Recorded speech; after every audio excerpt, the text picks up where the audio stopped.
अमरीका का आज से अपने हुर्मस की नाकाबंदी का ऐलान। ईरानी बंदरगाहों में आने और जाने वाले तमाम जहाज़ों का रास्ता रोका जाएगा, जो इंतहाई मौसर साबित होगा। नाकाबंदी से ईरान अपना तेल बेच नहीं सकेगा। अमरीकी सदर की मीडिया से गुफ्तगू। कहा, इस मामले पर कई ममालिक ताउन कर रहे हैं। बावर कराया, ईरान से जंगबंदी बरकरार रहेगी।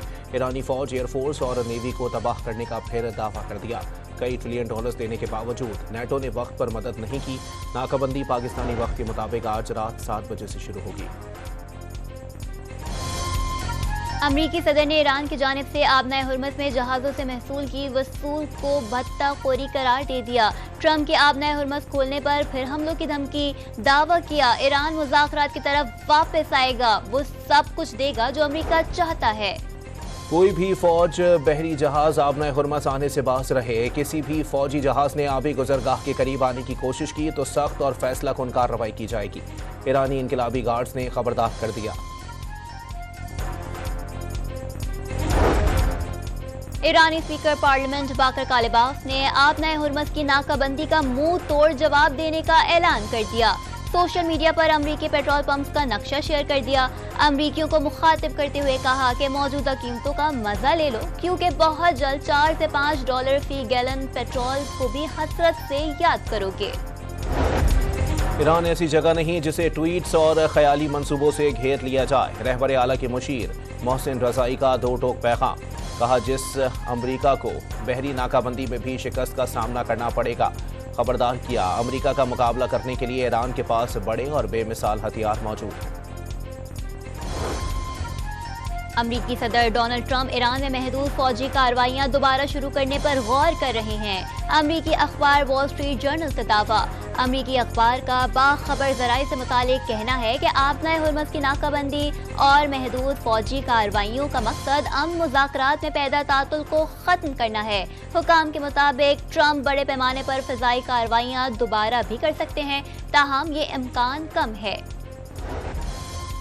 इस्लामाबाद मुज़ाकरात में अमरीका से मामलात तकरीबन तय पा गए थे। मफाहमती याददाश्त के महज चंद इंच फासले पर पहुंचने पर हद से ज्यादा मुतालबात, बदलते हुए अहदाफ और रुकावटों का सामना करना पड़ा।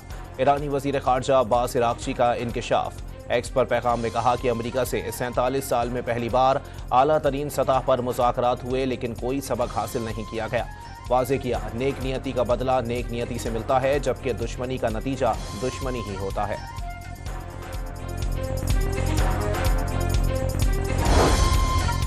डील तक पहुंचने के लिए जरूरी है कि अमेरिका डिक्टेशन देना छोड़ दे। ईरानी कौम के हुकूक तस्लीम किए जाएं तो यकीनी तौर पर मुआहदे तक पहुंचने के लिए रास्ता तलाश किया जा सकता है। ईरानी सदर मसूद पेज़ेश्कियान का सोशल मीडिया पर पैगाम। इस्लामाबाद मुज़ाकरात एक नशिस्त नहीं, मुसलसल अमल है। मुज़ाकरात के जरिए पायदार सिफारती अमल की बुनियाद रख दी गई। ईरानी सफ़ीर रजा मीरी का सोशल मीडिया पर पैगाम।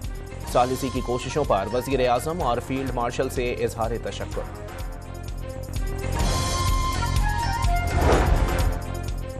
अमरीकी नायब सदर जेडी वैंस इस्लामाबाद मुज़ाकरात के बाद वापस अमरीका पहुंच गए। वैंस इस्लामाबाद में विचकॉफ और जेरेड कुशनर के साथ ईरानी हुकाम के साथ तवील मुज़ाकरात में शरीक थे। ऑस्ट्रेलिया ने ईरानी बंदरगाहों की नाकाबंदी पर अमरीका का साथ देने से इनकार कर दिया। वज़ीर आज़म अल्बानीज़ ने नाकाबंदी को ट्रंप इंतज़ामिया का यकतरफा इक़दाम करार दे दिया। वाज़े किया, इस मुतालिक ऑस्ट्रेलिया को कोई दरख्वास्त मौसूल नहीं हुई। अमरीका ने ईरानी तेल की खरीदो फरोख्त के खिलाफ कार्रवाइयां सख्त करने का ऐलान कर दिया। ईरानी तेल की खरीदो फरोख्त में मुलव्विस हर शख्स के खिलाफ कानूनी कार्रवाई की जाएगी। कायम मुकाम अमरीकी deputy attorney general Todd Blanche का सोशल मीडिया प्लेटफॉर्म एक्स पर पैगाम। आबनाए हुर्मस की मुतवक्की नाकाबंदी से खाम तेल महंगा। अमरीकी खाम तेल की कीमत 8% इजाफे से $104.24 हो गई। ब्रेंट क्रूड 7% महंगा होकर $102.29 फी बैरल का हो गया। ईरानी अवाम अमरीका और इसराइल की जारहियत के मुकाबले में मुसल्लह अफवाज की हिमायत में एक बार फिर सड़कों पर निकल आए। मुख्तलिफ शहरों में बड़ी रैलियां, बच्चों, खवातीन समेत हजारों अफराद की रैलियों में शिरकत।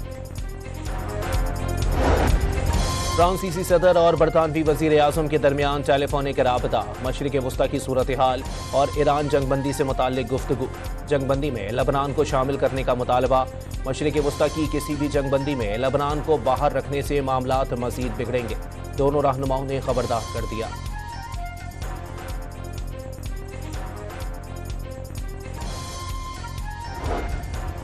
इसराइल के लबनान पर हमलों का सिलसिला जारी। 24 घंटों में खवातीन और बच्चों समेत मजीद 13 शहरियों को शहीद कर दिया गया। मुजाहमती तंजीम हिजबुल्लाह के इसराइल पर दिन भर जवाबी रॉकेट हमले भी जारी रहे। इसराइली जारहत के बाइस लबनान में लाखों अफराद बेघर। शहरी स्कूलों में पनाह लेने पर मजबूर। अशिया जरूरिया की किल्लत का भी सामना। इसराइली नाकाबंदी तोड़ने के लिए सुमूद फ्लोटीला का नया काफिला गजा रवाना हो गया। काफिले में पाकिस्तान समेत 70 से ज्यादा मुल्कों के हजारों रज़ाकार शामिल। ईरानी हमले से मुतासरा अमरीकी तैयारा मरम्मत के लिए बरतानिया पहुंच गया। KC-135 तैयारे को सऊदी अरब में फौजी अड्डे पर निशाना बनाया गया था। हंगरी के आम इंतखाबात में बड़ा अपसेट। ऑपोजिशन पार्टी ने मैदान मार लिया। 16 साल से बरसर इक़्तिदार वजीर आज़म विक्टर ओरबान ने शिकस्त तस्लीम कर ली। माहिरीन के मुताबिक कौम परस्त रहनुमा की शिकस्त को अमरीका और रूस के लिए एक धचके के तौर पर देखा जा रहा है, जबकि विक्टर ओरबान के दौरे हुकूमत का खात्मा हंगरी ही नहीं, यूरोपीय यूनियन, यूक्रेन और UK के लिए भी अहमियत का हामिल है। हंगरी के आम इंतखाबात में तिस्जा पार्टी की कामयाबी पर लाखों हामी।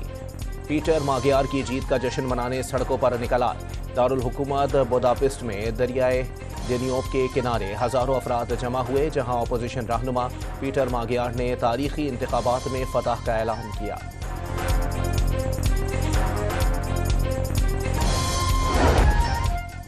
ईरानी हैकर ग्रुप का UAE पर बड़ा साइबर हमला। दुबई के अहम इदारों का डेटा उड़ाने का दावा।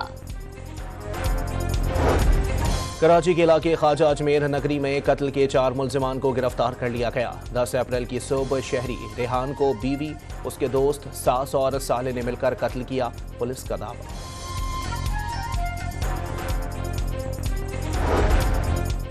और पाकिस्तान सुपर लीग के मैच में हैदराबाद किंग्समैन ने इस्लामाबाद यूनाइटेड को 6 विकेटों से हरा दिया। किंग्समैन ने 154 रन का हदफ 19वें ओवर में 4 विकेटों पर हासिल कर लिया।